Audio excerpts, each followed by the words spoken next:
Matt, obviously the best thing about 3-0 now, the chance to go 4-0. But, Ohio was going to come in here and battle. You guys expected them to come in here and beat Chippy. Yeah, we knew they were a tough team. You could see it last week in their big win over West Virginia. And certainly the quarterback, he's a really hard guy to play against. And, he'd be trying to prove everything he could here in the shoe. But really proud of our guys. They played tough all game long, tried to go out and execute the game plan. But we knew Ohio was going to be, coming in ready to go. And they gave us their best shot for sure.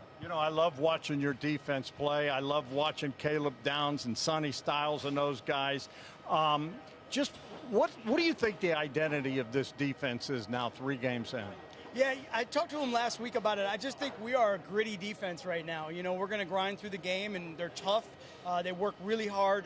It's a great group to be around. They're just full of energy. They care about football. They want to win. They just want to try to improve every single week. But they are a gritty group now. They like to go out and compete, and they're tough. They'll play violent, they'll play physical, and they'll fly around the football. We've got some kids out there playing. What do you think you've learned about this defense in 3 games?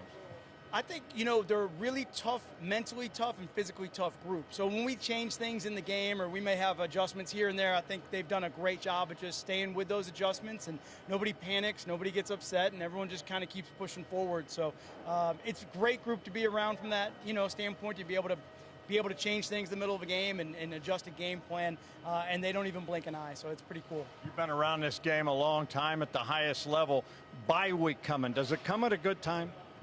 I love a bye week after a win, so we'll take it for sure. But I think it's just another great week for us to try to get better, work on some fundamentals. Then we got a tough stretch coming up. We got to go out to Washington and have a big game in a hostile environment out there. So we'll take the time to get better for sure. Last thing, and Coach is calling it improvement week. What needs to get better with this defense as we sit here? And you'll study everything, but what in your mind, what jumps out? We always talk about fundamentals being the most important thing, and whether that's pad level, hand placement, maybe technique work, run game, pass game, whatever that is. But fundamentals to me, being in this game as long as I have, in some of the biggest plays on the biggest stage, I always thought it was a fundamental play that made the play happen, not a scheme play. So we'll concentrate on that. You smile a lot. You're having fun, aren't you? It's a great group. I don't know how you can't help but be excited and happy to be around them. There's a lot of joy in this game and a lot of joy with these kids. So I'm having a blast.